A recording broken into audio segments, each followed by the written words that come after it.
Hello everyone, আজকের ভিডিওতে আমরা জানবো পে স্কেল সম্পর্কিত সর্বশেষ আপডেট।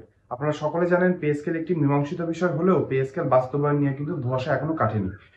এক এক সময় সরকারের পক্ষ থেকে এক এক রকম নিউজ পাওয়া যাচ্ছে। কোনো সময় আমরা জানতে পারছি পে স্কেল খুব তাড়াতাড়ি বাস্তবায়ন হবে, কোনো সময় আমরা জানতে পারছি সরকারের অর্থনৈতিক অবস্থা খুব একটা ভালো নয়, রাজস্ব আদায় কম রয়েছে, সরকার অনেক ঋণগ্রস্ত হয়ে পড়ছে, এর ভিতরে পে স্কেল বাস্তবায়ন খুব কঠিন হয়ে যাবে। এই সকল বিষয় নিয়ে সরকারি চাকরিজীবীরা সন্দিহান। তারা বুঝতে পারছে না পে স্কেল আদৌ বাস্তবায়ন হবে কি হবে না। সে নিয়ে সর্বশেষ কি আপডেট রয়েছে আমার কাছে, সেটি আপনাদেরকে জানিয়ে দিব এই ভিডিওর মাধ্যমে। তাহলে চলুন দেরি না করে আমরা ভিডিওর মেন নামতে চলে যাই এবং জেনে নিই সর্বশেষ আপডেট। প্রথমে আমরা জানিয়ে দিচ্ছি পে স্কেল বাস্তবায়নের পরিস্থিতি। সরকার নতুন পে স্কেল দিতে প্রতিশ্রুতিবদ্ধ হলেও বর্তমানে ধীরে চলো নীতি অনুসরণ করছে। ধীরে চলো নীতি মানে সরকার আর্থিক ব্যয়ের ক্ষেত্রে সবকিছুতে ধীরে চলো নীতি অনুসরণ করছে। তারা যে কোনো জিনিস যেটা হচ্ছে সরকারের উন্নয়ন খাত হোক, সরকার সরকার করমুক্ত গাড়ি কেনা হোক এবং বিভিন্ন যে উন্নয়নমূলক কার্যক্রম রয়েছে সেগুলো থেকে তারা কিন্তু সরে আসছে।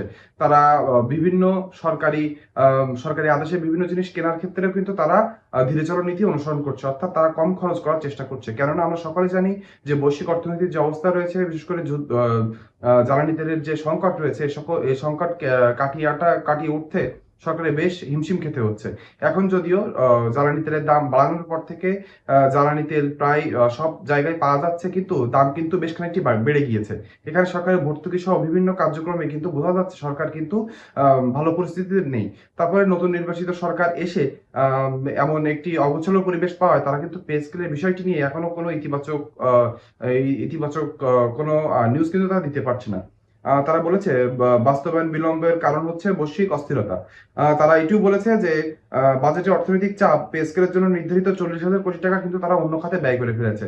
আমরা সকলে জানি সরকার কিন্তু অন্তর্বর্তীকালীন সরকার পে স্কেল বাস্তবায়ন করে না দিয়ে গেলেও তারা প্রায় 40,000 কোটি টাকার একটি বরাদ্দ কিন্তু রেখে গিয়েছিল পে স্কেল বাস্তবায়নের জন্য, যাতে পরবর্তীতে যে কোনো সরকার আসলে তাদের বাস্তবায়ন নিয়ে কোনো দিকে না তাকাতে হয়। কিন্তু সেই দিকে এসে আমরা জানতে পারলাম যে সেই জিনিসটি অর্থাৎ 40,000 কোটি টাকা বিভিন্ন খাতে ব্যয় করা হয়ে গিয়েছে। সেটা সরকার তাদের নির্বাচনী প্রতিশ্রুতি, বিভিন্ন কারণ এবং জ্বালানি ভর্তুকি সহ বিভিন্ন কার্যক্রমে কিন্তু খরচ হয়ে গিয়েছে। এজন্য সরকার কিভাবে পে স্কেলের টাকা বরাদ্দ রাখবে সেখানে আমরা শুনতে পেরেছি যে এই অর্থ বছর অর্থাৎ রানিং অর্থ বছর 2025-26 অর্থ বছরে কোনোভাবে পে স্কেল বাস্তবায়ন সম্ভব নয়।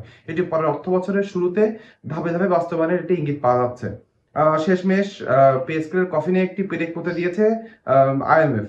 আমরা জানি IMF কিন্তু বিভিন্ন আর্থিক সহযোগিতা করে থাকে বিভিন্ন দেশকে, তেমন সরকারও কিন্তু IMF এর আর্থিক সহযোগিতার দাবিদার রয়েছে। তারা IMF এর কাছ থেকে অর্থ সহযোগিতা চায়। সেখানে IMF কিন্তু স্পষ্ট বলে দিয়েছে যে এই মুহূর্তে পে স্কেল বাস্তবায়ন দেশের মূল্যস্ফীতিকে উস্কে দিতে পারে।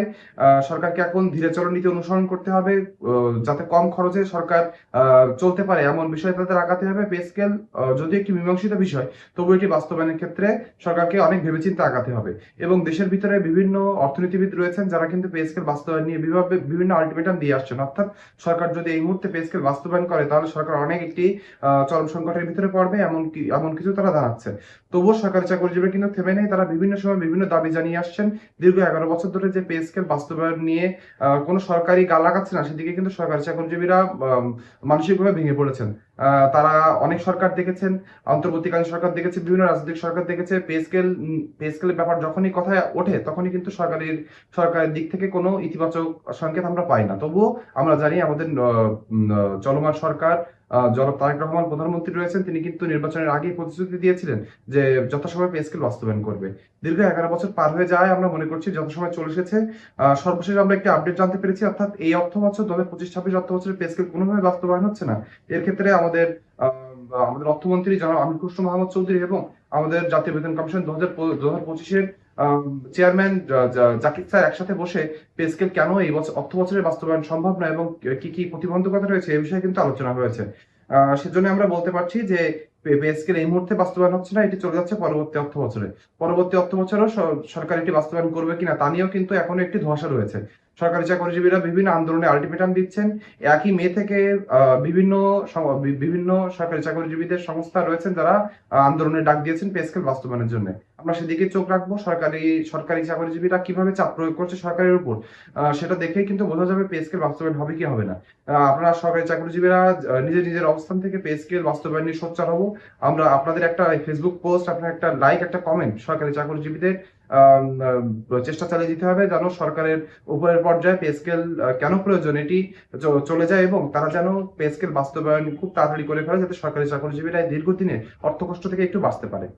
পে স্কেল বাস্তবায়ন নিয়ে সরকারের এখনো কোনো স্পষ্ট স্পষ্ট নিউজ না পাওয়ায় সরকারি চাকরিজীবীরা কিন্তু বিভিন্ন অনেক ক্ষোভের ভিতরে পড়েছেন। আপনি আপনি কি মনে করছেন আদেও পরবর্তী অর্থ বছর অর্থাৎ 2025-26 অর্থ বছরের 1 জুলাই থেকে পে স্কেল বাস্তবায়ন আদৌ সম্ভব কি সম্ভব না সেটি কমেন্ট বক্সে অবশ্যই লিখে জানাবেন। পে স্কেল সম্পর্কিত এমন প্রত্যেক দিনের আপডেট পেতে হলে আমার ইউটিউব চ্যানেলটি সাবস্ক্রাইব করে দিতে হবে।